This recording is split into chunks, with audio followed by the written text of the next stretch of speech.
All right, welcome to Survivor Michigan Wolverine Wars reunion with some of everybody's favorite players.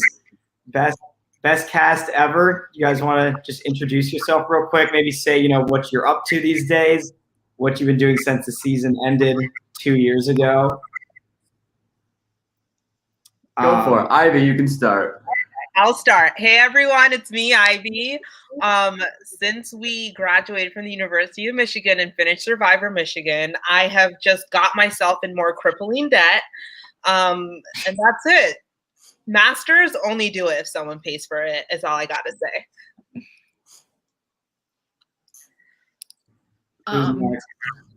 I'll go. Like Ivy. Well, no, not like Ivy. I don't know. I just graduated this past semester.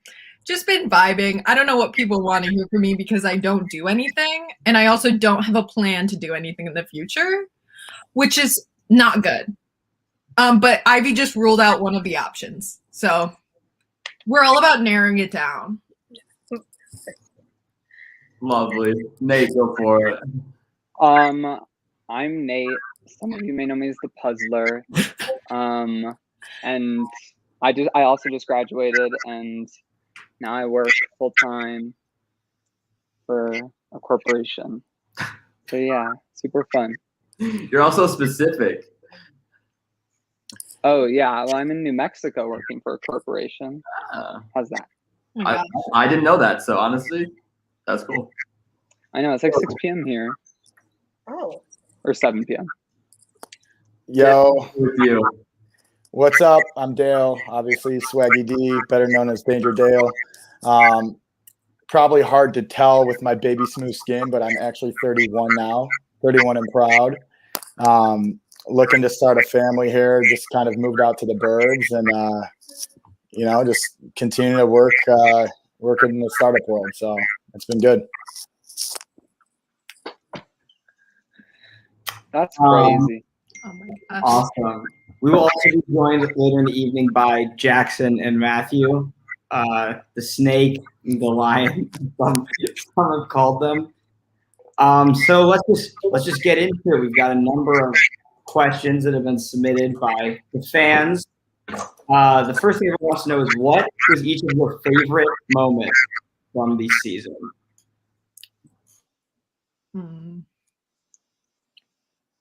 Mine was probably the watermelon challenge. That was just too fun. And I think it was obviously a key point in the game for Tokidoki as well, going up the numbers coming into the swap the final week. So from a game perspective, it was a big challenge to win. The fact that Eric was there and having a touch of real, CBS Survivor into the game, and then being able to fucking judo chop the shit out of those watermelons was a good time. So yeah, probably the watermelon challenge was one of my favorite moments of the season. I feel like it was less judo chop and more like headbutt, but we won't get into those technicalities. Same thing. Okay. Judo head chop. Okay. To follow, We're hearing can we have people mute themselves when other people are talking? Apparently there's some sort of weird echoing issue happening. Now, Ivy, I'm going to talk really quickly because what I have to say is just going to be really quick. I don't think I have a specific favorite moment, but my most vivid memory is of me and Kat in Angel Hall, on the last week. And Kat was eating ice cream that she stole from her roommate or something as we're having this meeting. And it really was really reminiscent of the fact that I was always eating my confessionals. The fact that Kat and I were having this long conversation about Survivor in this loud hallway in Angel Hall as Kat eats stolen ice cream. I will say, talking about the watermelon challenge, I don't know if anyone else also gagged rewatching that during COVID, because never in my life will I ever do that again. But one of my favorite moments this past, with season 4, was after the cup challenge. Nate and I ended up going to idol searching, and Nate and I are in front of the Natural History Museum, looking at the pumas, yelling at each other, why are we doing this? And we're we're too far in to not do this at this point. So that was a hilarious moment. And then meeting up with Dale and Jackson and Matthew afterwards to look. I think my favorite moment, it was either one of the 3 challenges that I was key to winning, or my confessional with Ivy, because that was just like super fun to rewatch too, like in my apartment, us eating. And I just remember that moment, and it was a very, very long confessional that we filmed. So that was just really fun. You clearly shouldn't have been eating. That's obviously what doomed you both, though. Yeah, that's true. Everyone knows. I If you know. eat in the apartment, you go home. That's just well known. That's not true though, because I brought soup over to Nate's apartment and I like my lunch.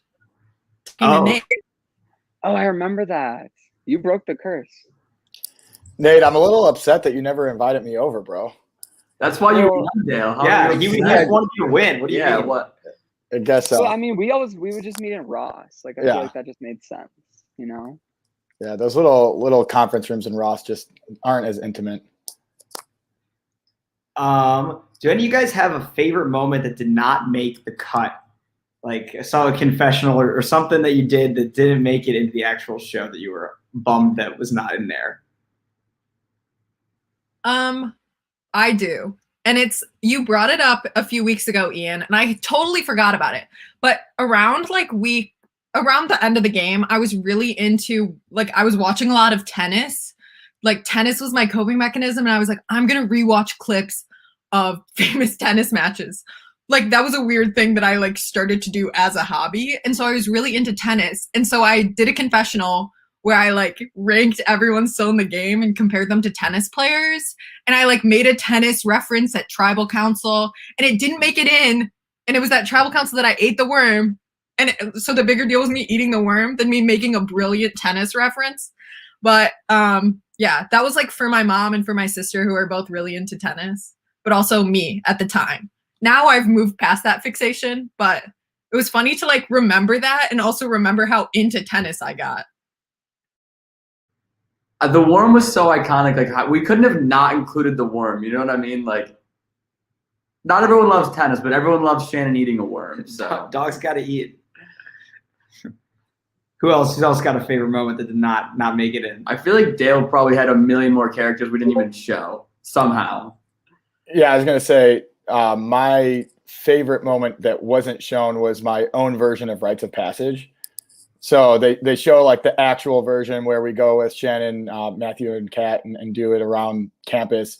But I set up all of the Rites of Passage pictures in my house, like literally around like different walls and stuff, and fouled myself with like my computer speaker playing the Survivor music, and had like very different takes on each player than I did in real or while I was with the other players. So I was like very sweet and kind in the one with all the players in the game, but a little more villainous in my Rites of Passage on my own. I thought there would be like a overlay side by side with some of the hot takes that I had in my own, but that was kind of fun to do it with kind of 2 times.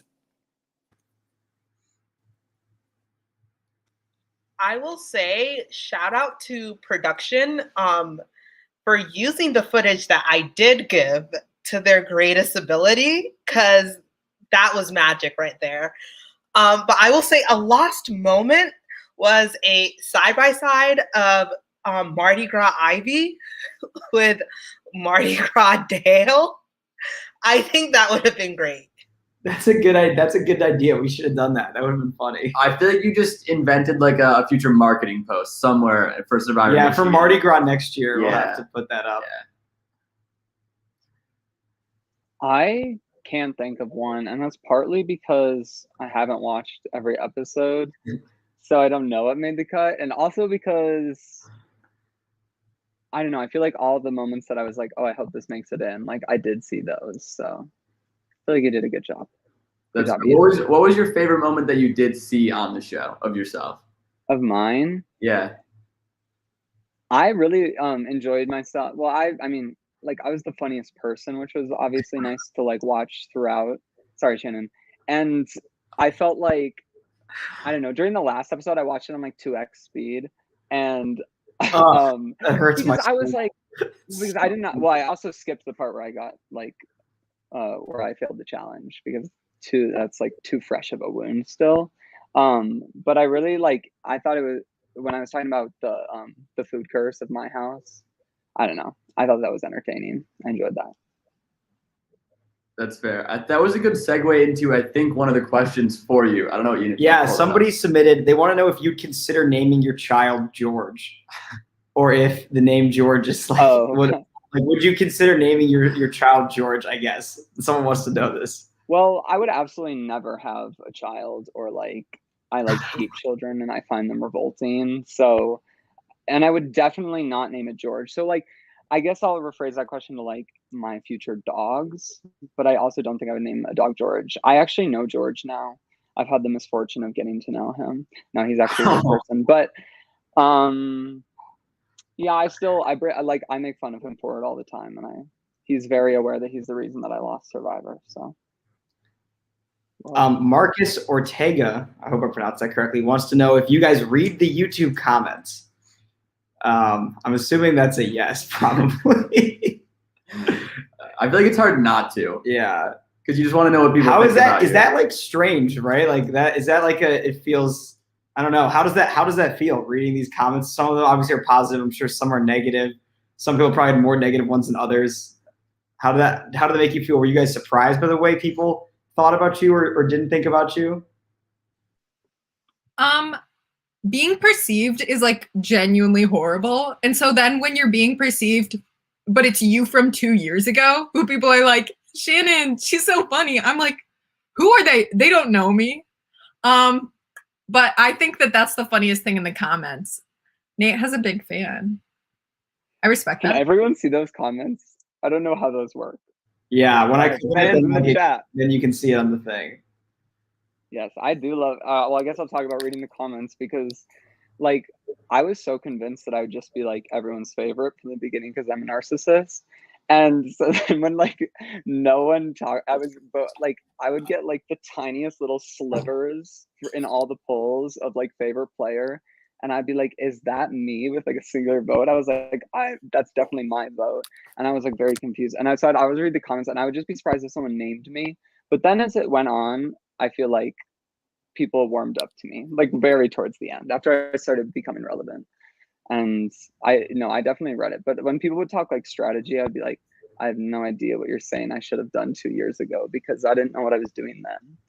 So yeah, I'm along the same lines as Nate. I was convinced that I was the hero of the show, and very much so not the hero of the show in the comments. So that was fun to read. But also, half these people commenting are legit clowns. I'll call you out right now.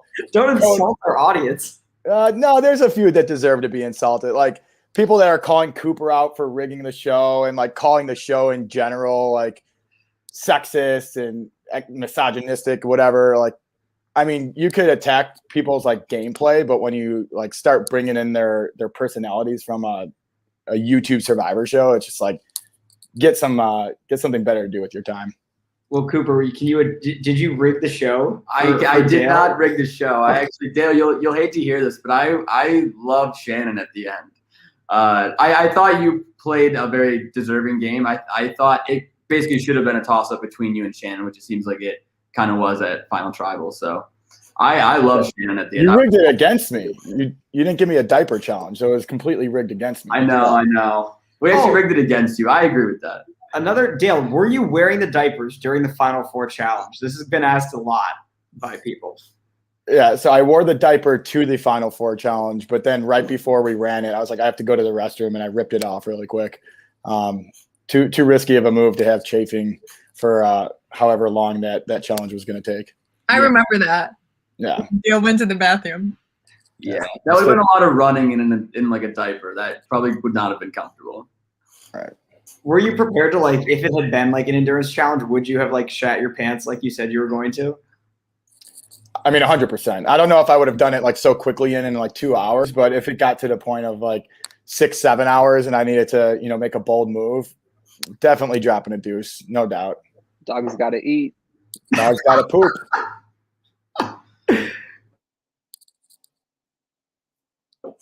See, let's find another question. See what else we got here. Ivy, some people would like to know, could you talk a bit more about why you distrusted Ben so much and why you wanted him out of the game almost instantly, even though you were friends in real life? So like the root of this situation, let's just say, Ben and I knew each other through a music camp that I went to, the high school he went to. And at this music camp, it was well known not to trust the musical theater kids.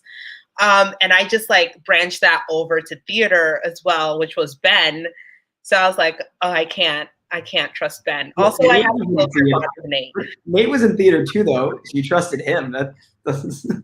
Well, that was part of it because we knew he was a risk to our alliance, like the biggest one.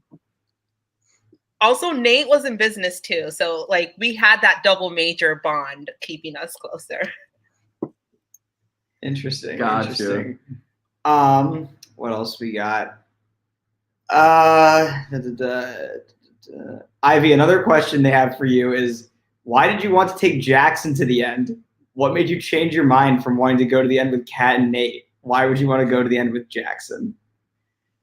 First, I didn't want to use Kat all the way to the end. I kind of felt bad. Like, I care for Kat as a human, clearly. So I didn't want to use her. Also, I had this thing about Jackson being a lawyer. Like, to this day, I still like questionable about Jackson's intentions because he's a lawyer. So I was like, oh, I can use this to my advantage because like he's a lawyer, a snake. And like, I'm just here, a humble human, undergrad in LSA. Like, how could you not vote for me? Shannon, somebody also asked how they can learn to be as funny as you, and if you could give them tips on comedy. That's really funny. I would just like to begin by saying, just like experience trauma. I'm joking. Sorry. That's not the. I mean, I think a big thing for me when I was playing is I was really focused on making it more fun, and also I think I'm really funny. Like, you need to just begin to believe more in yourself, in your own humor, and just like embrace it. Because if it's like Dale has his own sense of humor and he's funny because he's so confident in his own sense of humor, and like me too, like me. And also just like, it's really hard to be insecure when you're just like sitting talking to your phone, recording a video. So you're like, I don't care what these people think of me in 2 years. That's what you think. That's what you think. It's not necessarily what happens. Don't get me wrong. And so I think that's a big thing about being funny. And I would also just like to say, be a youngest sibling. Like, just be bullied by your siblings when you're a child. Because you build up walls and you get tougher and you get funnier. Speaking of funny, Dale, what was your favorite character of the various, Dale characters? Which one was you had to rank them? Who's your favorite? Probably, like, just because of the edit as well, The Godfather. When you put in that cracking sound onto the pinky, I just about died. So I thought The Godfather was really fun. I got to drink some hams, almost smoke a cigar in the house. Like a week before that, someone lit a cigar in the house, and it like took like forever to get out. So my wife or Anne was, if you light that in the house, I will literally kill you. So I couldn't do it. But that character was fun. Danger Dale's obviously a favorite, but he pre-existed Survivor, so he wasn't like a new character to the show. There was also, I don't even know if I sent this footage in, Ian, but during like the Jackson vote out, I dressed up as like a hero and then a villain. And then I was like trying to decide whether I should be the hero or villain on who to vote out. And I had like a superhero mask, and then like villain, I like had like black gothic hair and like some weird like black hat. Why did you not send that in? I don't know. I thought I had, maybe I hadn't, but yeah. So those are a few other characters that didn't make the cut, but probably Godfather. Wearing my white pants for sure. Okay, my personal follow-up question to this, Dale, is what did Anne think of the entire show and everything you were doing on it? And all the times you were like, oh, Anne's gone for the weekend, I'm doing X. And was she just finding out about all those times you were just eating like rice with like a plastic spoon for like 2 weeks or whatever? Yeah, for sure. Well, I'll give it a little plug right now. The Keep Your Torch Lit podcast. Paul and George are doing an exclusive with Anne of what it's like to be married to a Survivor player. So that's going to be recorded here in the next few days. And then the listeners, if they want a hot take on Anne's perspective of the game, they could listen there. But I mean, she married me, right? She knows how fucking stupid I am and how ridiculous I am. So none of this really surprised her. Like I've been fairly off the walls outside of the game and inside of the game. So a lot of it was just par for the course, but she definitely towards the end was like concerned for me because the game takes over your life. I'm sure all of us could attest to that. And you're losing sleep. You're constantly thinking about it. You're always distracted. Like at dinner, she'd be like, "Are you going to talk to me?" I'm like, sorry. I was just thinking about the game, like daydreaming about the game. So for a few weeks there, she definitely was a little concerned. But outside of that, like me filming, eating rice, and doing the crazy shit that I was doing, that's just, like I said, par for the course. Fair enough. All respect to Anne for dealing with you, not only on a daily basis, but during this game as well. I have a question. When did you guys, besides Dale, first find out that he was like married? And like, what was your reaction to that in the moment of like playing the game? Like, this man is married playing this game? I did a deep analysis about everyone in this game, and one of my few talents is to do like a creeper search on people, and I found Dale's wedding website, and I like fell in love with the wedding website, and I was like, damn, this guy is fully married, and I just want to meet his wife. Like, why did she let him do such things? Yeah, mine was similar. I was just digging, like, as soon as the show started, I just started like digging through everyone's social medias and trying to find out stuff. And I feel like I think I stumbled across his Facebook and saw like that. Yeah, led me to the fact that he was married. I think I found your wife's Facebook, then I was looking through her photos and stuff. Yeah, that's pretty base level stalking. That's not that creepy. But Camila, that's where I found all her YouTube videos from when she was a child. I found out we had a Tokidoki tribe meetup before. I don't know. I didn't go to when we exchanged the clue with Tom and all of the other tribe was there. But we were sitting there and I was like, "Are you married?" Because Dale had a wedding ring on. And I was just like, I mean, I get it. Like, don't take off your wedding ring. And I don't think you were trying to hide your marriage. But I was like, it's weird that you were like hands on the table, left hand out. And I was like, is he trying to tell us that he's married? But I think I was just a little like extra observant of everyone at that point. Yeah, I was trying to definitely show off my $12.99 Amazon wedding band. That's really flashy. So I really wanted you to see it sparkle. So let's get a little bit into the end of the game here real quick. Some people are wondering if after watching the show and everything or whatever, would any of you change your, I guess it's just for Nate and Ivy, would any of you change your votes, I guess, if you could go back now? So like, Nate, would you vote for Dale today, or Ivy, would you vote for Shannon, I guess, if you could do it again? I would, to this day, I think I would still vote for Dale because Nate and I were definitely onto something. And it's like nothing against Dale, but like thinking about gameplay, like that was a game changer vote, and I don't regret it. Nate, I'm assuming you're not changing your vote, but you can answer anyway. Well, I will say that like I did not understand like really what the concept of like being on the jury was, or like how the voting was supposed to happen. And so like I wish I feel like I found out about it like a third of the way through the game. I was like, because someone was like, "Oh, well, they're going to be on the jury," and I was like, "So?"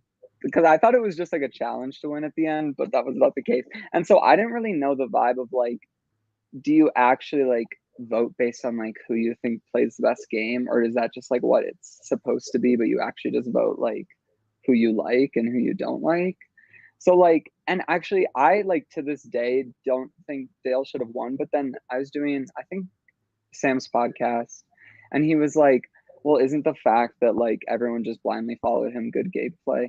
And I was like, oh, well, I didn't really realize that. Like, I see the Dale, like, I was like, oh, that could be considered a reason to vote Dale. But, like, I don't know. I don't regret my vote. So, I don't know. I don't think so. I don't think I would change it. But I do, like, have a little more respect for Dale's gameplay after watching the seasons. Ivy, do you have any more respect for like, not that you didn't have respect for it in the first place, but like, was watching Shannon's game back? Were you surprised by anything, or did you think it was better than it was even at the time? Looking at Shannon's game back, I wasn't surprised. It like made sense to me. Shannon and I like text each other all the time still to this day, and like Shannon knew the moments where I was like, Shannon, you truly shined and you needed more, like in this moment, and your like character needed to be shown more.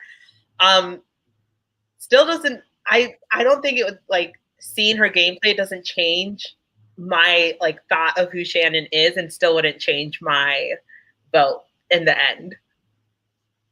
No, that's completely fair. I mean, Dale played, as Eamon was just saying, like, obviously Dale had a lot of people doing basically whatever he wanted them to do. So, like, that's that.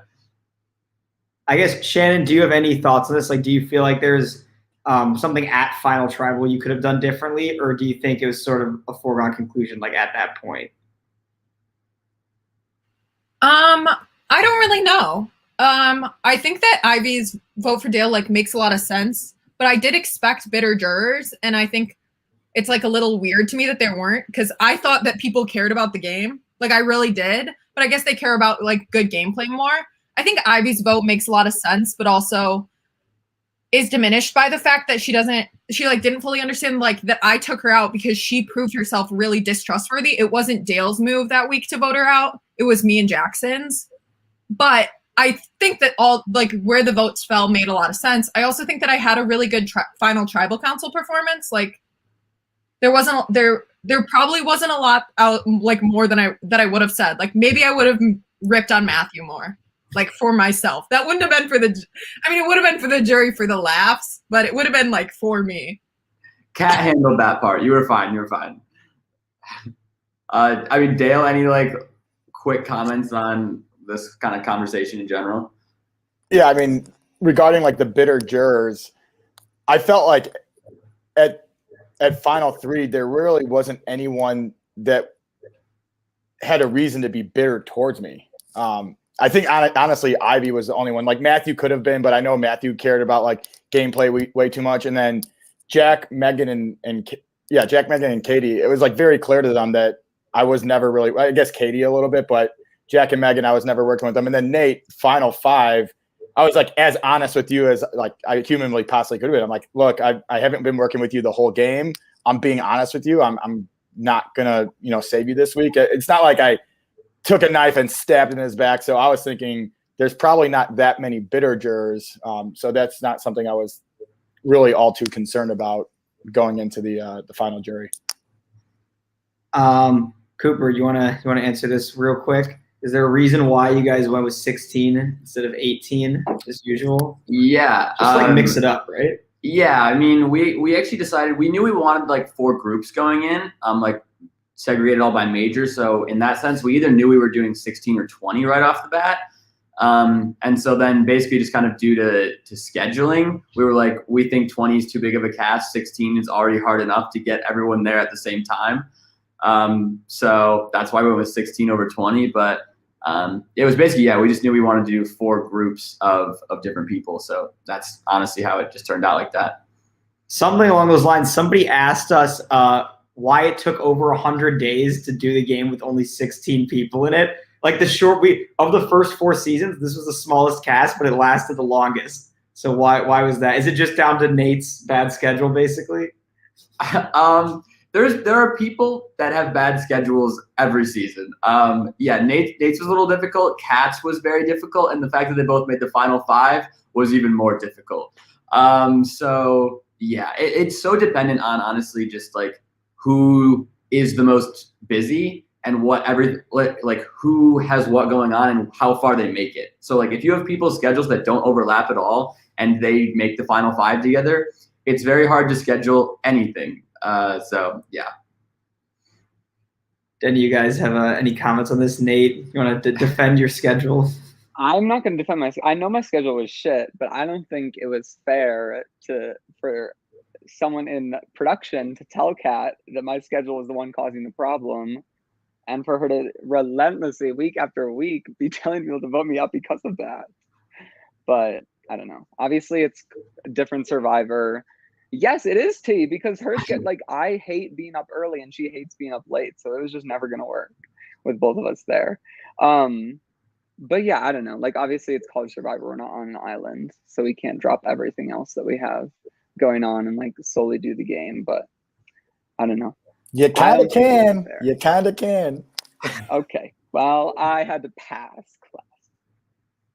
A lot of people have also asked along these lines, sort of what you were just saying, Nate, why was there seemingly so much beef between production and the cast? So do any of you guys have anything you want to say about why you didn't like production? Oh my God, I just remembered my favorite moment that got cut from the show, and that was Kat yelling at the production during, I don't remember what challenge it was, where she was like, "Suck my dick." That was awesome. It was like You said that to Will, right? Yes. Yeah. Suck my dick. The challenge that Matthew and Jack did the coin flip for was for that one.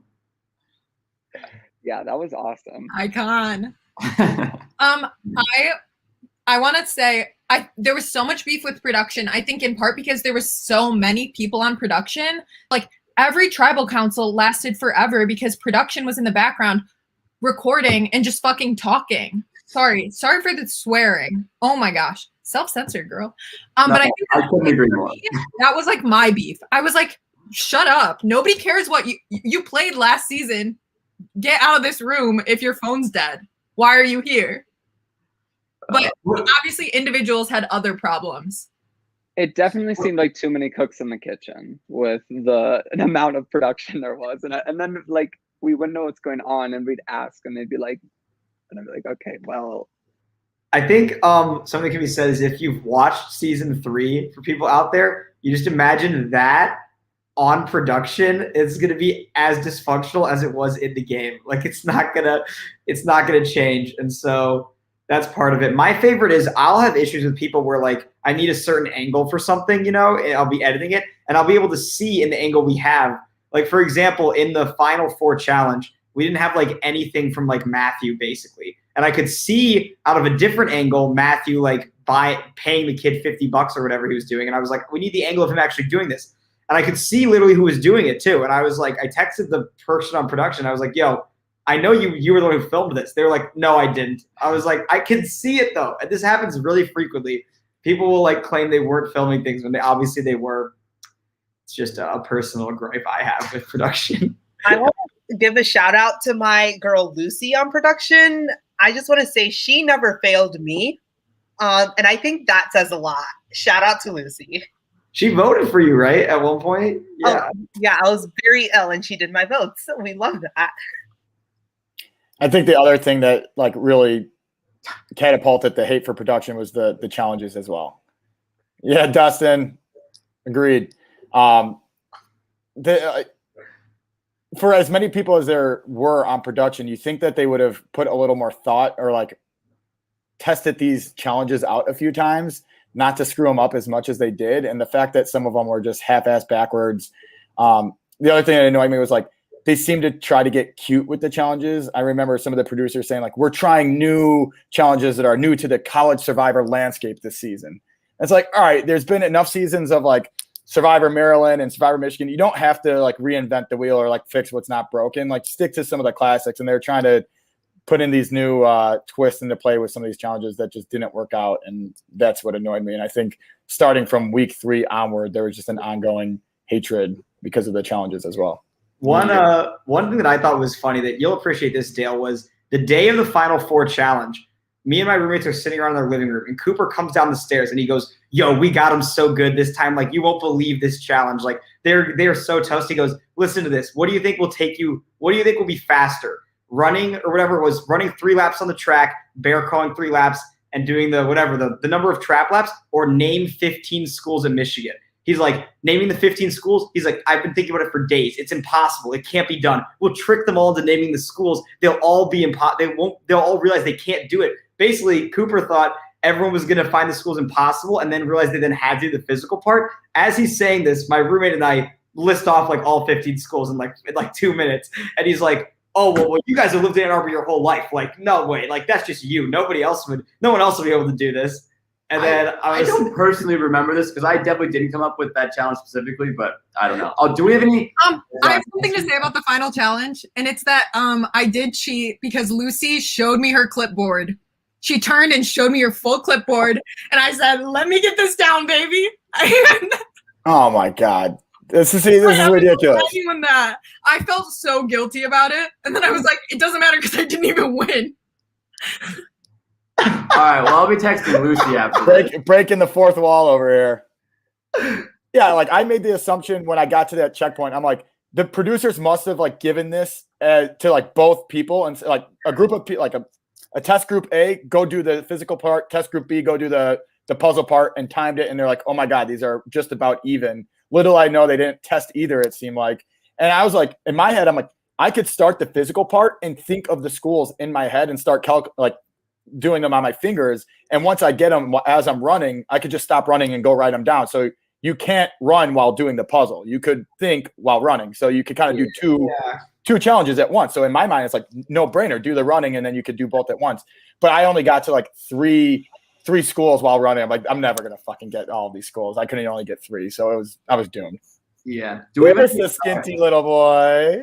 Do we have any last minute questions for Nate or Ivy? I can only get 3, so I was replaced. Yeah. Do we have a skinty little boy? Whoa. Do we Jackson, have any questions for Jackson, are you playing this back? Leave it to Jackson to screw it up. If you're on this, you should turn off the actual, like, if that's what's going on there. Does that make sense? Okay, let me see if there's any more questions for Nate or Ivy before. Sorry, I couldn't hear you if you asked me something. What? Nothing. We're good. Yeah, we're good now. We're good. Oh, that's why I was hearing everything twice. You're so smart, Ian. Yeah. But welcome. Nate, a final question for you. How hard was it going on? Now I can't hear this though. Jackson, just mute yourself. You're a mess. Nate, was it tough to go on in the game without Ivy when she was voted out? Like, how did that change the game for you? I mean, I went into every single tribal not knowing what was going to happen.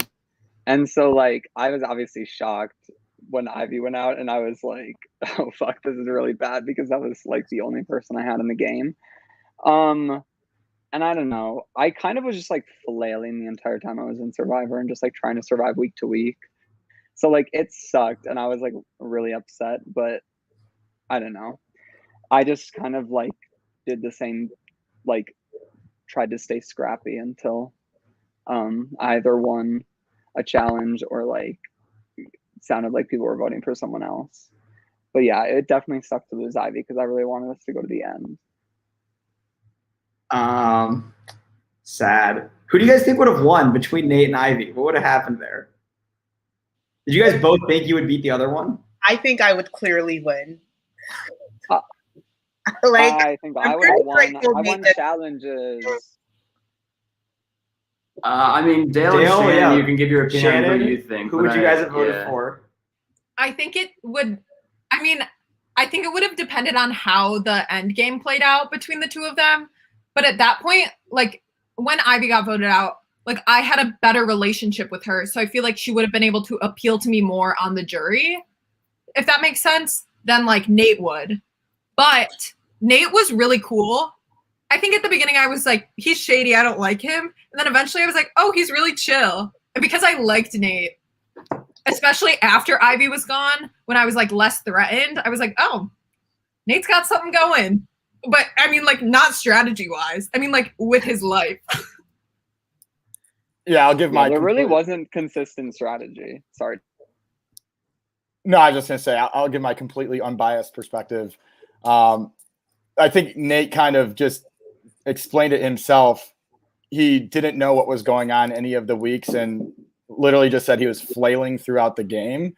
Winning a few challenges to keep yourself safe, I don't think warrants the Survivor winner, whereas Ivy was actually in alliances. She was aware of the votes week to week. She was making moves and gameplay. So had Nate won Final 5 and Final 4 and just literally won 6 individual immunities, I still think Ivy wins at the end. Makes sense. All right, Nate, Ivy, do you guys have any last thoughts for the fans or anyone before we bring in Jackson and Matthew here? Shout out to Laser Tiger. I don't remember the rest of their laser tag you 5. I'm like, it does feel great being the puzzler, but it ended up also being what killed me in the end. So, Achilles heel. I really don't have much to say. It was a great time. I also, going into this game, did not know how good Nate was at puzzles. So that was a shock for everyone, including me. It was a shock for me. Credit where credit's due. Nate is the king of puzzles. Good on you. Except when the crossword ends with George. Nate, how do you feel about this comment? Fuck George. What? Oh, I like that comment. I agree. Let's get it trending. Let's get it trending. All right. No. Thank you guys. Thank you guys for coming on.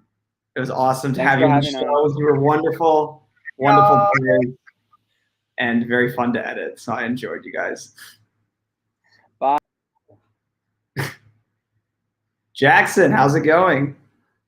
Living the dream, Ian. How are you doing? How's everyone doing? Terrific. Is the audio fine? Are we good? Can you hear us now? Perfect. Crystal clear. Lovely. So I'll have to ask you a few of the questions that we already asked the others. Matthew, can you hear us as well? I can. Can you guys hear me? Yes. Good to go. So basically, what are both you guys doing now? Quick little catch up. What have you done, since Survivor? What are you doing these days? Matt, you want to go first? I can. So since season 4, I graduated and then graduated again. And now I work as an accountant doing auditing. So it's very exciting stuff, but I still keep up with Survivor. Obviously, I just had to pause Australian Survivor to come on this, and then I'll finish it once this is over. But yeah, it's great to be here. So I also graduated, but only one time, not twice like Matt. I also do like pretty boring stuff. Maybe not as boring as auditing, but I'm a lawyer, and so I do law stuff. we're really living the dream, Jackson. Yeah. We sound very excited about Traveling the world. Yeah. I also, just watching you both pop up on the screen, I feel like we might have to have like a 2-minute Survivor trivia challenge at some point during this, just to kind of like Oh, that's not a bad idea, actually. test the little rivalry that's been going Here, on. you But we can do that at the end. You pull up some questions while I'll ask them some questions about like the game wherever the people submitted. It sounds like a good. Yeah. So one thing we have both you and Dale here. Somebody wants to know if you guys would be willing to compete in a rematch of the Worm Challenge, 1v1, one try, Sandworm Challenge, to prove if Jackson was really the best or if Dale was just tired. What do you guys Of course think? I'd be willing to. I can't believe Dale would even 100%. want to get embarrassed again for a second time. Did you see how far back you were? You were Bro. like just made it to the halfway point when I finished. By the time we had to run the second heat, Jackson had ate a Subway sandwich, drank 4 Pedialytes, and took a smoke break. It was unbelievable how much time he had between each heat. Whereas me, I was back to back, go ahead. I think if you watch it back, the first maybe 10 yards, I think I was smoking in him, and then my lungs got caught up to me. So double the ante. Let's increase it from Survivor or University of Michigan volleyball court size. Let's go Olympic size. Back, forth, 2 laps. Sign me up. Done. Please, you didn't lead for a single second, and you're 80 years old now. You're going to break a hip. It's going to be really embarrassing for you, but I'm down, Dale. I'm No, I've down. been hitting the gym, homie. Look at this. Money bags, homie. Doing water aerobics in the gym with the other senior citizens? Just about. Crowdfund a prize money and get this going. So here's a question that I actually have for all 3 of you besides Dale. Dale, you can comment on this as well, but you'll see what I mean in a sec. So is there any point watching it back or after the season that any of the 3 of you guys feel like you could have maybe had done something between the 3 of you or between 2 out of the 3 of you or something, that you all thought Dale was your closest ally? Was there any point where there was ever a realization of wait a second, Matthew says he's really close with Dale and Shannon says she's really close with Dale. Is Dale just close with everybody? Is this a concern? It seems like that never really came up during the season. My question was that something just no one was really aware of at the time? I can be for anybody. I mean, I think that was part of it. I feel like I was pretty aware that Dale was close with both Matthew and Jackson, but not in a we're buddy, closest allies way, just in a little bit of we love the testosterone when we're together way. And so I don't think I was ever, I never really was yes, let's get it. Me, Jackson, Matthew, final three. That was like never my vibe. And so I think I was like automatically just a little like untuned to strategy ideas that would have involved us working together against Dale. Yeah, I'd agree. I think we all were aware that Dale, like I knew Dale was closer to Matt than I was to Matt. I knew Dale was closer to Shannon than I was to Shannon. And I think Matt and Shannon could say the same thing. We all knew that Dale had the closer relationships. But I think simultaneously, we all thought that Dale was actually closest to us. So I thought Dale was closer to me than he was to Shannon or Matt. That's the brilliance in Dale's game, actually, is that he had us all tricked completely, thinking that we were his number one. We knew that he was the other two's number one, but we thought incorrectly for, I guess, me and Matt, that we were his number one. So. Yeah, and I think I'll add, like, I agree with both what Shannon and Jackson said. I also think like Dale would also like mention things and say like, oh yeah, like I talked to Jackson and like Matthew Jackson wants you to go on like early merge. And so like that's, you know, that I'm like, okay, maybe I can try to change his mind, but you know, like I trust Dale. He's given me a lot of information, so I'm going to believe it if he says Jackson's coming for me. So like Jackson's coming for me and Dale's given me a lot of information. Like I got to maybe stick with Dale. It sounds smart. So probably wasn't, but he did a good job of like, you know, subtly planting seeds to like drive a wedge in between all of us. So Dale, what do you think about this question here? Who is your favorite wrestler and why? Did you base any of your personas on wrestling gimmicks? So I think I only had one confessional based off of actual wrestling, and that was the Shawn Michaels Heartbreak Kid entrance song where I do the dance to the sexy boy and then do the Ric Flair. Woo!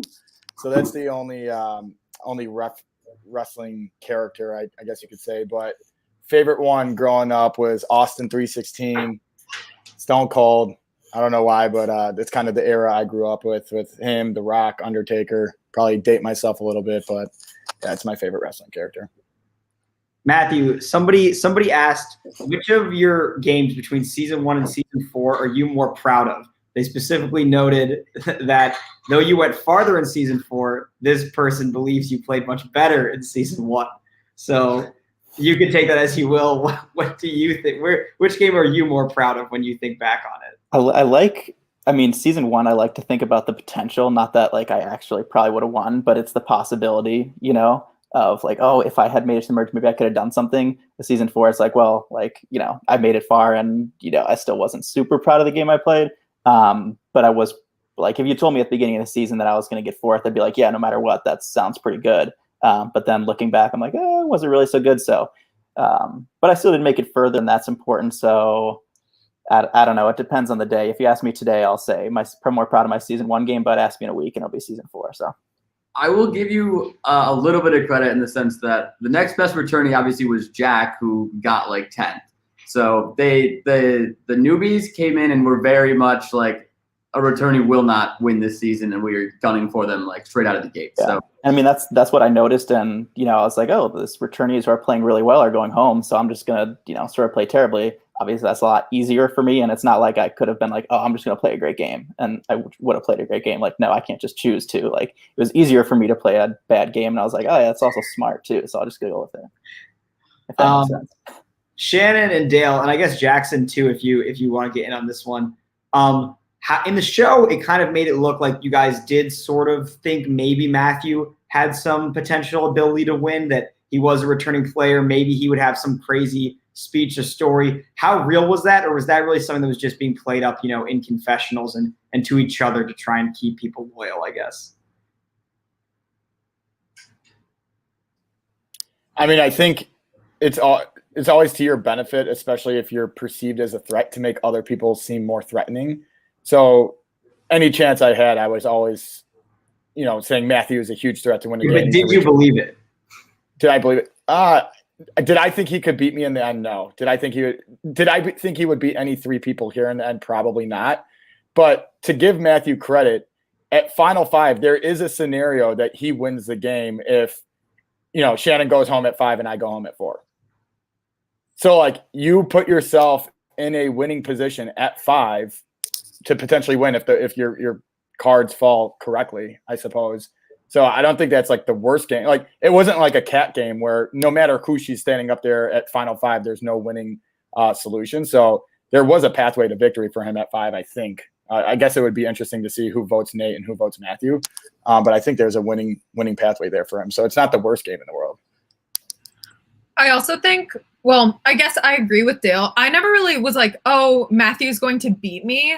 But I did think that Matthew was my competition because for a lot of the game, I didn't feel like people respected me very much, including Matthew, which obviously complicated things because I was playing a longer game with Matthew than most other people. And so my perception of my awareness of how I was being perceived came from people like Dale, Matthew, and Nate. I don't want to say Kat because Kat was like just chilling. We were just like hanging out. Like our strategy was just like us sitting together. Like, so not her, but so my perception was just that people didn't really respect me very much. So I felt like I was going to have a hard time anywhere. It didn't necessarily mean that I thought Matthew was like a really great big threat. It definitely, my train of thought derailed and I don't know what I was trying to say there. That's fine. I actually, while you were talking, I have a follow-up question. You mentioned Kat a few times. She couldn't join us tonight, but do you guys still talk? Like, are you friends? Because you're like, the whole relationship between the two of you was obviously like a huge story throughout the season. So just like, she couldn't join us. So I couldn't think of a better person to be like, where's Kat at these days and how are you two? Yeah, I think Kat's pretty good. I haven't seen her in a few weeks, but we like saw each other the day that Survivor Michigan season 4 premiered. Like I was on a walk and so was she. So we crossed paths and it was like super funny. I don't think that Kat has watched any of the season as far as I'm concerned, but like me, Ivy, and her still have our Warrior Girls group chat that we text in sometimes about Survivor. And I see her every once in a while because we're both still in Ann Arbor. I don't know, don't dox us. Like, but yeah, she's good. She's gonna be a pilot in the Army. Kat did somehow. Kat said she did not want to come on this, but Sam talked her into keep your torchlit. So if you want to hear from Kat, they recorded with her. You can listen to that at some point if you're looking for your Kat takes from if anybody was very disappointed that Kat couldn't join us.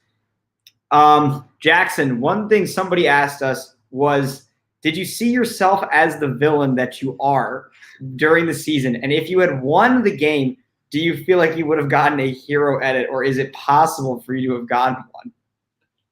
I think with the footage that you guys had, it would have been impossible to make me a legitimate hero. But in my eyes, I still was a hero, even the way things turned out. But yeah, I mean, I gave you the footage I gave you.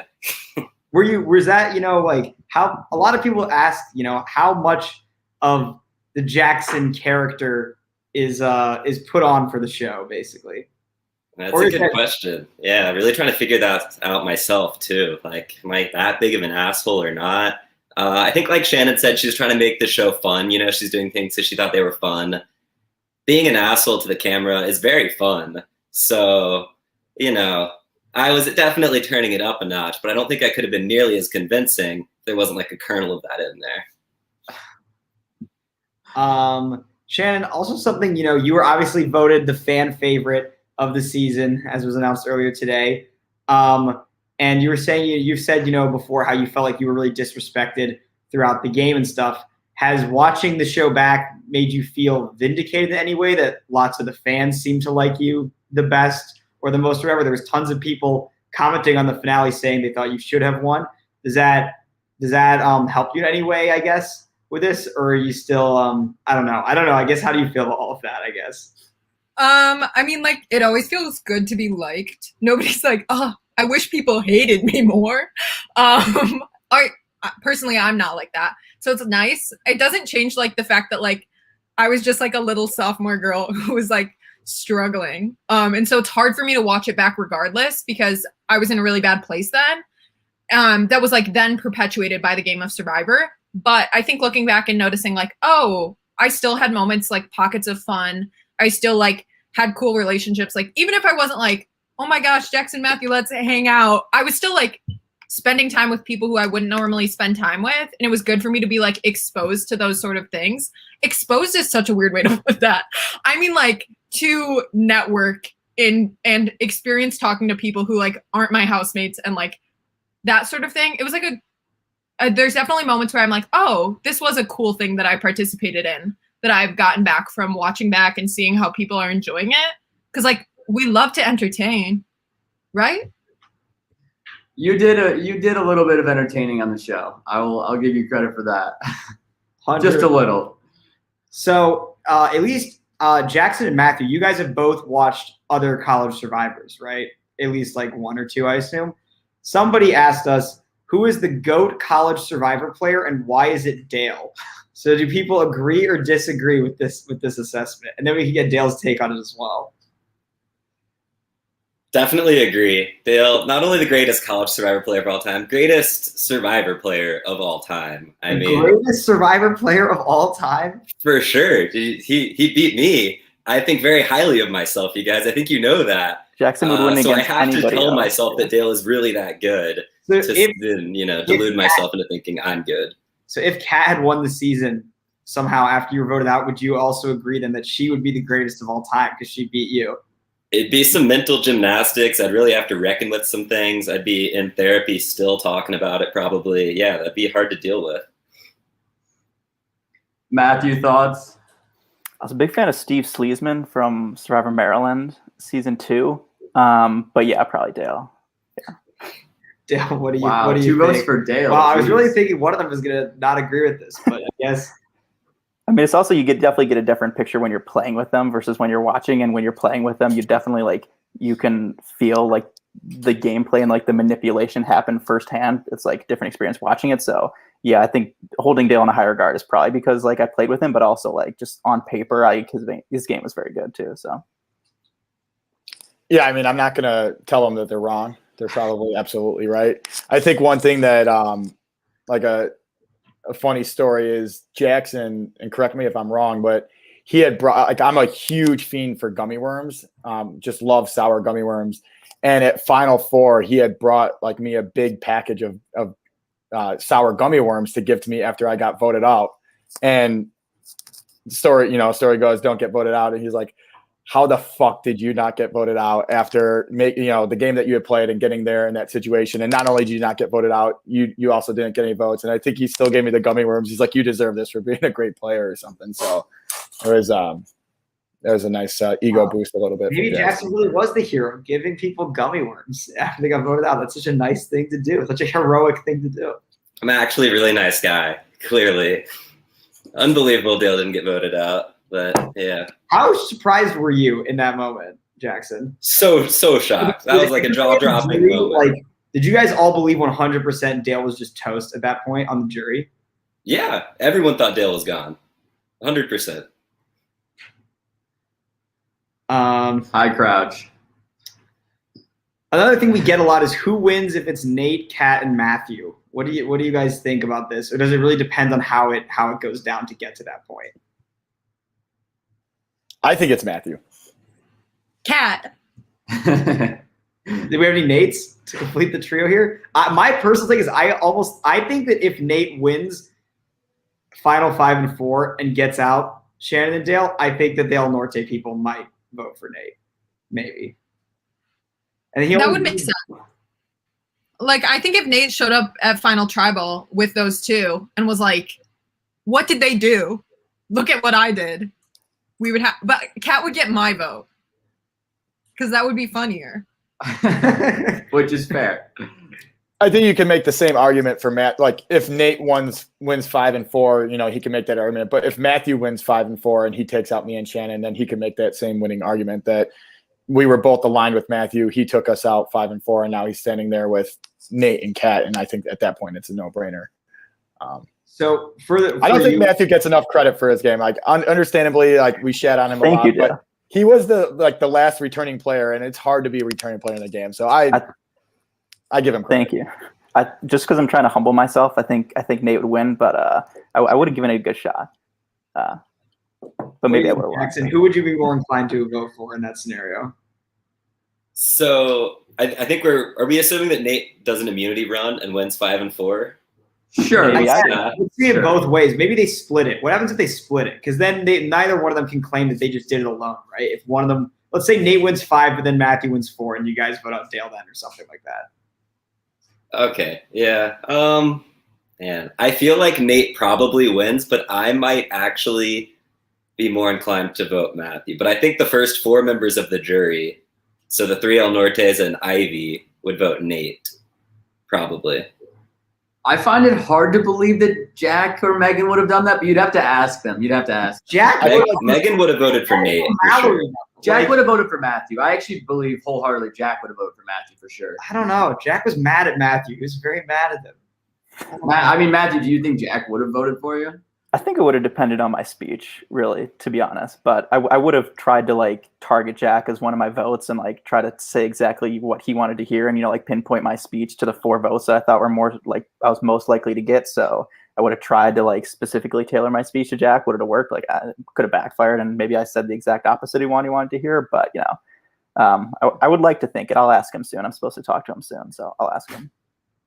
Yeah, you're an idiot. You didn't intro yourself. I know. I guess not. I'm the editor of the show, so I did all the editing to make the episodes come out, and I think I did an okay job.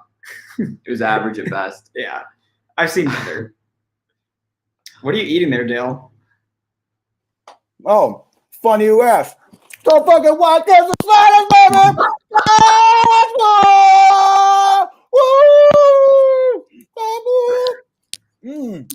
Did you see what he was eating? No, I didn't see what he was eating. Did you plan that?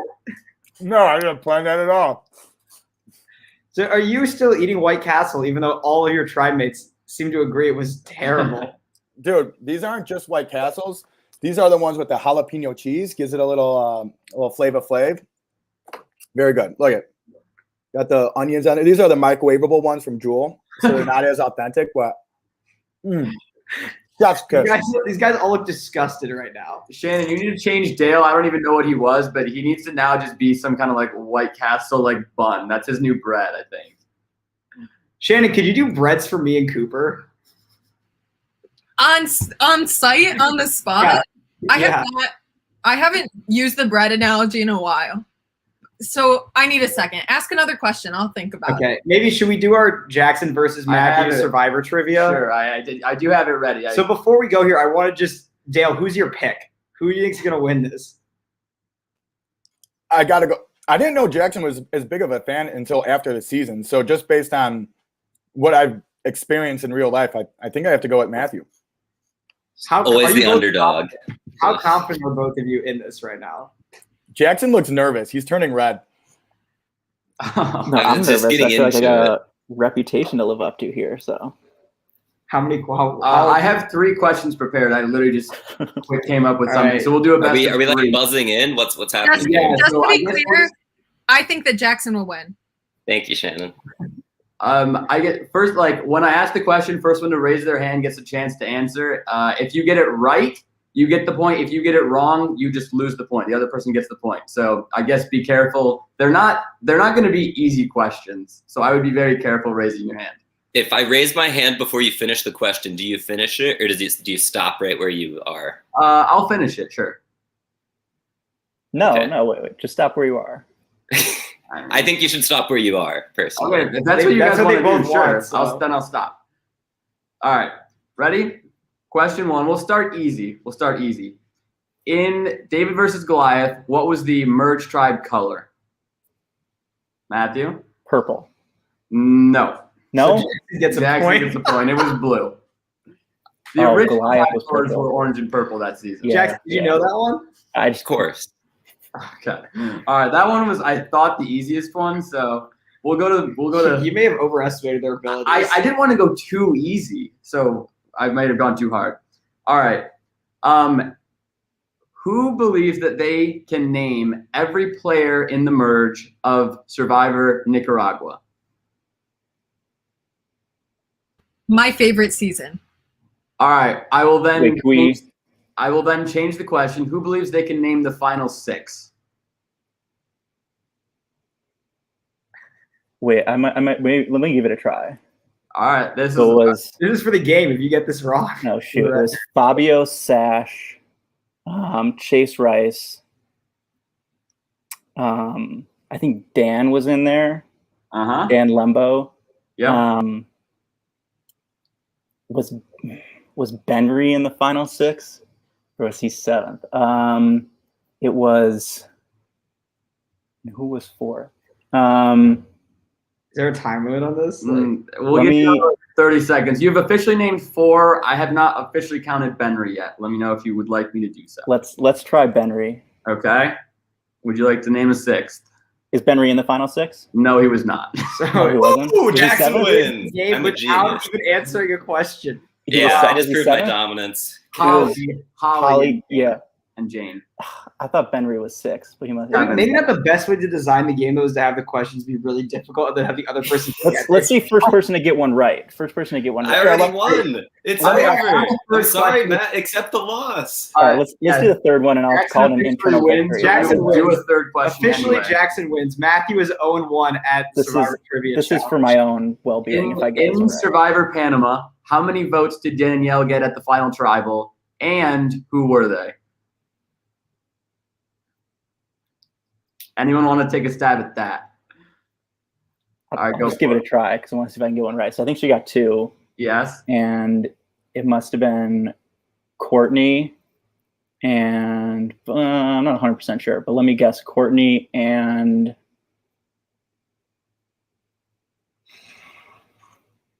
oh man, I will I say think the Carrie Courtney. Courtney's incorrect. Incorrect. Jackson wins again. Wait, was it? I'll just keep going until I get it. Was it Shane Yeah. and maybe like somebody early, like Austin?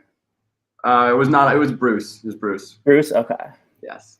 All right, Jackson. Just Do you have 11. any victory speech to give here? I mean, this is so on the spot. I hadn't prepared anything, but I mean, thank you to you guys for organizing probably what is the most well-crafted test of Survivor knowledge that I've ever seen in any form. Matt, thank you for being really overconfident I think in that half and points, maybe. raising your hand up. Thank you, Shannon and Dale, for being a I great couldn't- audience. Thank you, Shannon, for betting on me. Dale, you're an idiot. Dale screwed me. He put too much pressure on me. So I clearly made them a little bit too hard, but I didn't want to make them too easy. I wanted you to struggle a little bit, but I guess I should have gone for a little less struggle. hey, I got 4 of the final 6 in Nicaragua. That's impressive, I think. You should have just been like, who's the 6th winner? The winner of the 6th season. Well, that's Jenna. Even I could do this. I didn't want to do stuff that I could get. It had to be above me. Those were good questions. I'll give it to you, Cooper. I have your breads whenever you're ready. Go for it. Okay, Ian, this is like based on what I know of you from Survivor. You are a cornbread muffin because a cornbread muffin is like cool, but you're a little bit like, why is it a muffin? Like, why is it not just cornbread? And like, that's how it's like, why are you involved with Survivor? Like, you're just Cooper's roommate a little bit.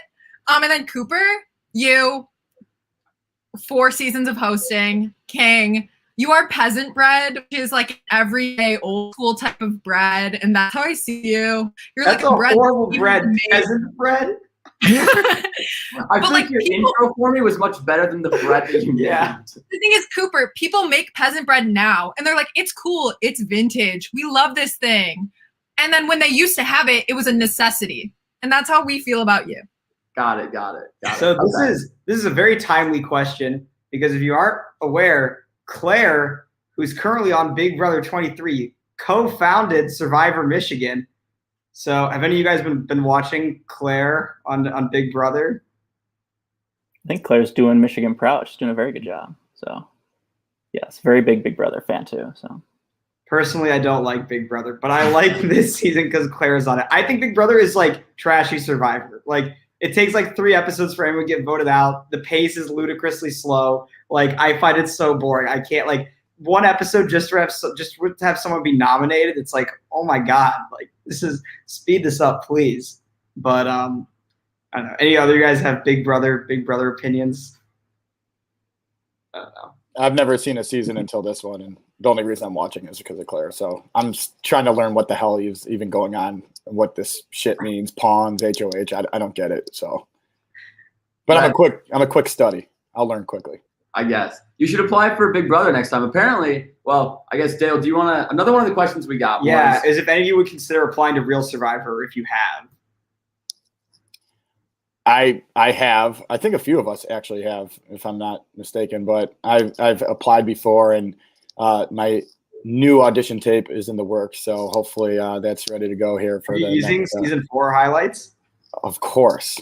Thank you for your editing prowess. That will make the cut, and hopefully that gets me one step closer. I made it pretty far the first time around applying, so hopefully I'll get another one. I will say, apparently Claire applied a bunch of times at Survivor, and then I think this was her first time applying to Big Brother, supposedly. So you should maybe try that route. You could be a Big Brother winner. The lowdown on Claire, basically, I guess, for people in the audience who don't know, is she and George was the host of season 1. Claire's like the unsung hero. They co-founded it together, but she wasn't the host. So I guess she got a little less publicity then. But now she's getting a lot more publicity because she is obviously on Big Brother now. So now, really, George is probably going to be a sideshow to her after all's said and done. So she's hot shit now, and hopefully she wins Big Brother. She wears a Michigan sweater in every episode. It's awesome, repping the school. So that's her deal. She co-founded Survivor Michigan, and now she's on Big Brother, which is kind of crazy. So we're very excited for her, very, very proud of our alums. But we'll hop back to this game. Do we have any more questions from the audience? Let's pull up that sheet. Let me see what else people said. One up near the top, actually, that I think that we missed. Do you want to do? What are you talking about? I think I saw one earlier. I can't find it right now, but it was for Shannon and Dale, basically. But like, do you guys still talk much? How was it for you? Like after the season, are you guys still friends? People genuinely just kind of want to know that. I don't know who he is. I'm joking. We like Dale is a 31-year-old man, and I just graduated from college, and so it's not like we've been like hanging out. But like that's because I don't hang out with anyone, and also like I don't know, Dale like has a wife, and I like just read books in my apartment. I don't know. We still talk. Dale wished me a happy birthday because I'm 22, 1 year closer to 31, which might be the best age.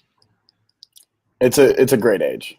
Yeah, I would say out of the cast members, these three are probably the three I keep most in touch with in like different capacities. But like Shannon said, we're all like geographically located, like Jackson's in New York, Matthew's in Michigan still, right? As well as Shannon. So it's like I'm in Chicago. So there's only so much you're going to do hanging out wise, but no kid yet. But in the works, you might have a swag junior soon. We'll see. We'll see. Dale, if you ever have a kid, would you be comfortable with us tweeting out like the swag daddy is a real daddy now, or some crazy shit like that? It's like your kid in the Survivor buff, little baby wearing the Godfather costume. If I get the blessing of my wife, have at it. I think it probably will be her at her discretion. But actually, fun story. This will be quick, but I've always wanted to name my kid Dane because like my last name is pronounced Jarris. So my kid's name would be Dane Jarris, and he'd be like a stud alpha athlete, obviously, and be like running the ball like in for a touchdown, like dangerous for the score. And my brother actually ended up naming his kid Dane, and he took the name. So I have a nephew named Dangerous, which is he beat you to it, basically. Yeah, he stole it from me. So Dale told me this story while we were playing. Did he tell anyone else the story? Okay, just making sure. I was like, this sounds like a repeat. No, this is a repeat. It's funny because it's a real story. Your brother named his kid Dangerous? Dangerous, yes. So you think I'm fucking crazy? Wait till you meet my older siblings. But downfall of being the youngest sibling. I'm sure Shannon alluded to it earlier. So I'm assuming the answer to this is no, or would it be? I feel like we touched on this. Yeah, the answer is no. I mean, it wouldn't be a blindside if I had, and I obviously would have, done things differently. Tried to work with Nate, maybe force a tie, blah blah blah. But yeah. What else? Are there any other? I feel like we hit most of the good questions here, honestly. Yeah. Is there anything else that anybody else you guys really want to talk about while we're all here? Any questions you have for each other or the world or really anything? I guess I don't know.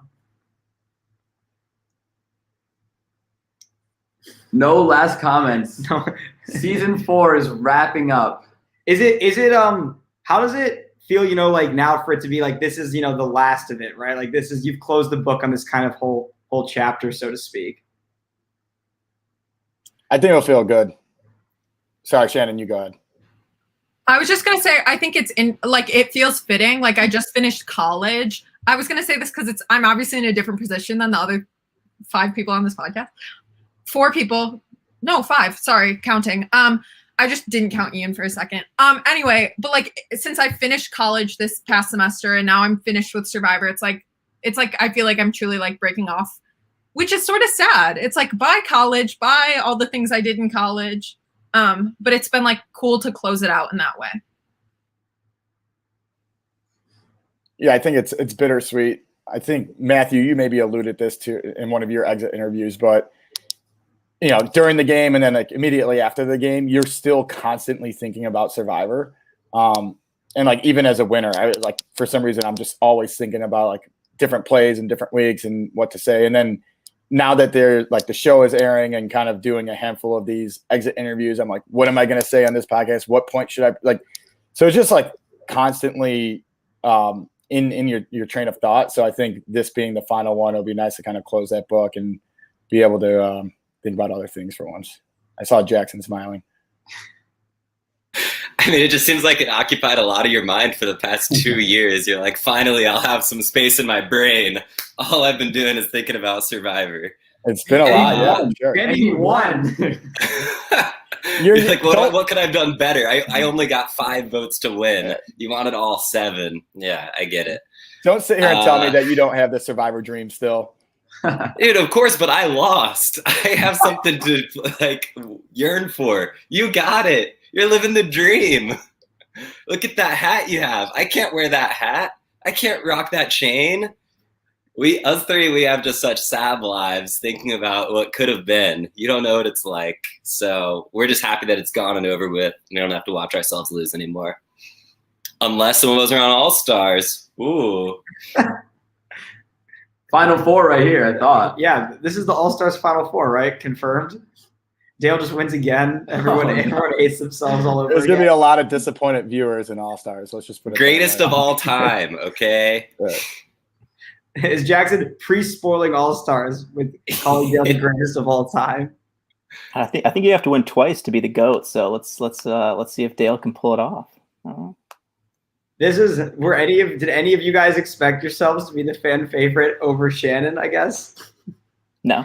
Matthew's like, no, I knew everyone would hate me. Like, I think we need to audit the election results, honestly. I'm not sure what kind of like funky math was going on there. Oh, I have a story from the season that was never told, actually.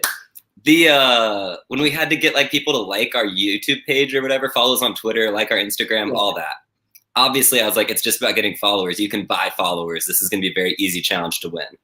But the way it was split up was that like we had to get followers in the first 48 hours, and then the next 48 hours was for El Norte.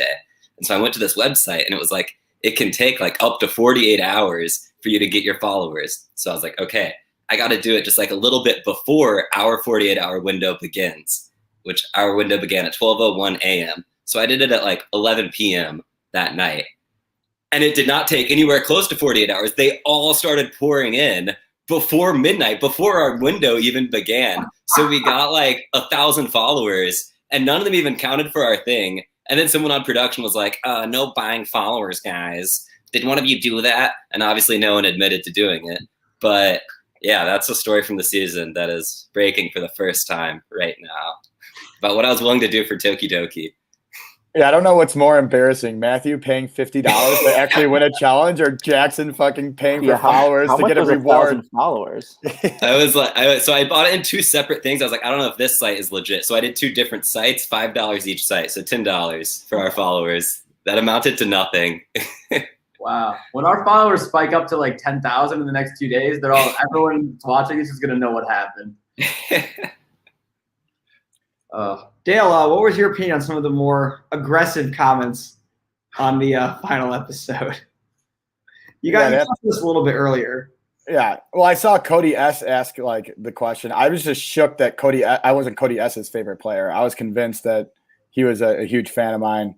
But for the record, I am also not Mark Metz. People think that there's this guy, Mark Metz, that's commenting that is me. It's actually not, but it's kind of funny. Yo, were you the guy who was commenting on in the live stream of the episodes who was named like swag? No, that's also not me. My name is just Dale, and my last name. I thought that Sam Morris and I thought that was you the entire season. Literally the entire season, I assumed it was you because it was some guy named Swag Daddy. So I was like, obviously this is Dale commenting on this. And then on the final episode, it like was very clear from the person's comments that it wasn't you at that point, and I was really thrown for a loop, very, very confused. Yeah, no, that wasn't me. I guess I will say, like, the comments are what they are, right? People, it's keyboard warriors. One thing that could, like, I wasn't even sure we were watching the same show at the beginning. I think like pre-merge, there was a podcast and people were like, these alpha males need to respect women. They're not respecting women. And you watch the show back, and I think Kat calls Camila like dumb. Camila calls Katie dumb. I think Shannon, at one point you called Camila dumb. Like, it was all these girls shitting on each other. And then you watch the edit, and I don't think a single one of us three ever like had at least vocalized like whether we, people felt differently about us just by like our own, character is one thing. But like in the edit, there wasn't anything of us disrespecting women. And then Nate calls Kat a cunt. So you have Nate calling Kat a cunt, and then you have the girls like calling each other dumb, and then all of a sudden it's the alpha males that need to respect women. I just didn't get. I'm like, are we watching the same show? But things like that, people are going to say what they want to say. I got a sweet Soul Survivor hat that says I'm the winner, and you're just commenting me on YouTube. So who's the real winner? I'm not shocked by that at all, honestly. Yeah. I'm surprised you're not wearing. You should have worn it. Maybe have Shannon comment on this subject. I mean, like, I think definitely it comes out like my frustration. A lot of it is directed at these three because they were the three people who I was spending the most time with, who also like sometimes would just be like going off with their own plan that I was like forced to sort of tag along with.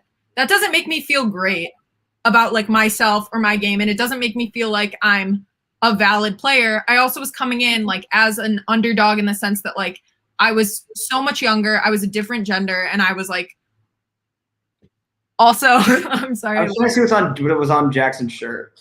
Oh, sorry. But I think that like that was definitely, I think that some of the comments like are obviously just like taking snippets of things and then they're extrapolating on that, which like fair enough, but it doesn't need to result in character comments because those people only know Dale, Jackson, and Matthew from a specific semester, an edited down semester of our lives from 2 years ago. Like, people change, obviously, and people grow. And I think all of us have learned at least one or two things about ourselves from the experience of playing Survivor Michigan. And so whatever people are saying in the comments about like actions, comments, whatever else, or things that they're perceiving because of body language or whatever else they see in the videos, they're just ignoring the fact that like they're seeing such a pared down version of things. Obviously, my attitude towards Matthew affected me voting him out at 4 partially. So that has to become a part of the edit. There are certainly other things regarding everyone's relationships that are left out of the edit. Like, and also I think people make comments because of like emotional manipulation. Like, I've learned, obviously, we all know that Survivor's a game of emotional manipulation. It doesn't mean that it's okay in our real lives. And Survivor Michigan feels a lot like your real life. Like, but that doesn't mean that we need to hold people incredibly accountable for actions or things that they do in a game setting, especially because outside of the game, it didn't like personally, I don't want to say it didn't personally affect anyone, but it's like those aren't that individual's actual character. It's not the actual person. Like, I'm aware that we were all playing a game and I'm able to separate game from personality, and so should the people watching. Yeah, and commenting and making character judgments on people that they don't know. Yeah, no, I completely agree. And the 4 of you are great examples of people who also love to play it up for the camera. Like, when you turn the camera on, we're going to get different content than you just like walking about in your normal lives or even talking to your friends about the game, right? Like, you're doing it to be on a TV show. So, no. Yeah. I was just going to say, very well said by Shannon. Mm-hmm. I think people obviously made their, like, I think those comments happened pre-merge. And at that point, I don't think Shannon had expressed her distaste for the 3 guys because the only vote we had gone through was Adam. And then she was on the swap tribe. So there wasn't a whole lot of content of the frustrations in the game. And even pre-merge, all these comments were coming out. So I think people are going to have their own opinions very early. And go ahead, Shannon. Well, I was just going to say, like, and also like internalized misogyny is a systemic issue. Yes, it plays out in Survivor because it plays out in everyone's real life.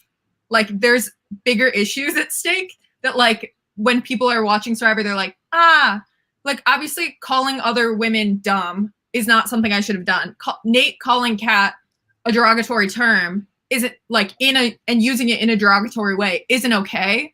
But that's like also reflective of a bigger issue that is fully outside of Survivor. It doesn't mean that we can't combat it with conversations about it in Survivor. Like it was good for us to be like, Nate shouldn't call Kat that. That's good, no matter the situation or the game you're playing. But it is something to like take into consideration that it's like, whoa, maybe this is just reflective of a greater issue in society and not reflective of this individual's personality or these three people's ability or their personality. Because that's not like, I don't know. It's unfair to blame individuals for systemic issues, but it's important to hold everyone accountable. Ditto. Absolutely. Well said, yeah. Just more Claire love. We'll just keep piggybacking on it. We want her to win. That'd be amazing. That'd be so cool. But just put that out there. Yes, very, very well said, Shannon and Dale as well, I guess. Yeah, I mean, anyone have any last things they want to add? I feel like we'll kind of wrap it up if not. But your final thoughts on Survivor Michigan, your journey, the whole 9 yards. A lot of you guys, this is like, your fourth or fifth one of these podcasts you've done.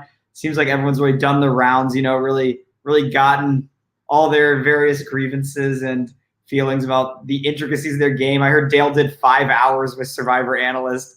I'm working my way through it. That's a lot to listen to, but I'm going to get through it. Yeah. Everyone should listen to that rap, though. Dale, that was amazing. amazing. The rap was hilarious. Have you guys listened to that? Jackson, You should if Shannon? not. It was funny. At first I was cringing, but then I was like, okay, this is pretty funny. So yeah. It was pretty funny. Jackson, you're telling me you haven't listened to this yet? You told me how long it was, and I was like, "There's no chance I'm listening to it." Is it in the intro, the rap? Yeah, the rap. The rap is like the first 2 minutes. You could. All right, yeah. I think I'll it get got to it. posted separately somewhere if you want to just find that. Yeah. The rap shocked me. That genuinely shocked me. It was hilarious. It should have not shocked you. I told you the only way I'm doing it is if I get to intro or remix their intro. So I thought you were joking when you said that to me. Oh, no way. That rap was too good. If they had said you can't remix it, would you have said no, that I'm out? Probably, yeah. If they wouldn't go along with it and just let me remix their song, yeah, But they were troopers about it. I'll give Josh and Dustin a shout out if you're watching this and you like Survivor. Give their tune or podcast a listen. They're good guys. Podcast, especially because they're gonna go on and do like regular Survivor also. So I think for the next season they'll be doing it. If you want to get more Survivor content, you can listen to their podcasts. I guess closing thoughts. Just want to give you, Cooper, and Ian a shout out. Thanks for all that you guys do. Obviously, we have a lot of fun playing it, but you guys really do all the hard work and the editing. It's been really fun to rewatch, especially me, Ann, and then my family and my siblings have really enjoyed it. So thanks for all the hard work that you and production put in. Obviously, thanks to these three other people here. Generally call you guys friends inside and outside the game, and it was fun playing with you. And sorry for any rude comments I made during the season or any lies I told you during the season, but it was fun. It's been a good journey for sure. Absolutely. Anybody else got any last words? I will never forgive you for the lies you told me, Dale. I reject your apology. I'll listen to the rap and let you know my thoughts. Yeah. If you want to do a rap battle, I'm down for that too. We could do it after our inchworm. And then the final will be an endurance challenge to see who could hang on a pole longest. We could also do watermelon where I go the rind strategy and you go the flesh strategy. Because the rind weighs more. We all know Dale, that. you're just wrong. Dale, you're just straight wrong about this. Thank you. I was listening to both you guys say this on one of the podcasts, and I was just like, how in the world are you trying to argue that the watermelon part weighs more than the rind? That's a crazy argument, Dale. Yeah. False. So you're telling me have a hollow watermelon with just the rind, literally hollow it out in just the rind, and then take all the guts. What weighs more? The rind. No, are you crazy? Water weight.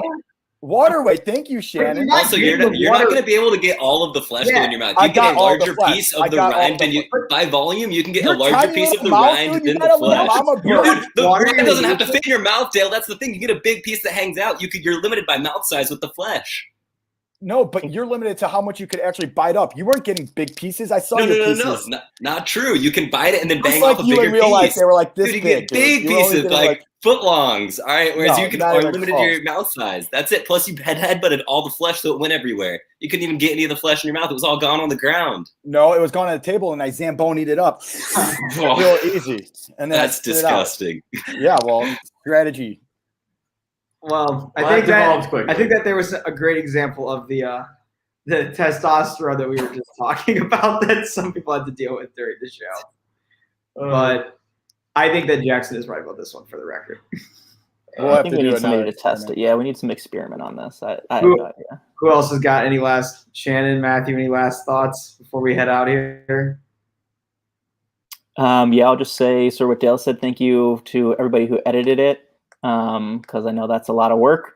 And also for everybody who watched and commented. Like we said, read them all, even the negative ones. You guys are still watching, so we appreciate it. And also thank you to everybody who played. It was a fun season, and get hyped for All Stars. Even though it might take a bit, but it's gonna be really good. So hopefully the next time I see all the commenters is on some All Stars hype thing. So yeah. Like preseason podcast, I don't know, whatever it is. But. Shannon, close us out. Yeah, I just wanted to say thank you guys. Thanks to all my fans. I can't say that I love you because I don't know any of you. And you're all strangers on the internet. But yeah, thanks. This was cool. Perfect. And thank you guys for putting on such an entertaining show. It was a really great time. It was really fun to edit. I always enjoyed all of your confessionals, which were all highly entertaining and amusing, and kept me on my toes week to week. So Yes. Thank you for coming on, as well as Nate and Ivy, obviously. So. yes, thanks Nate and Ivy as well. And with that, I'm going to end this broadcast. To all of our fans, stay tuned to the YouTube channel. There'll be more content coming very soon.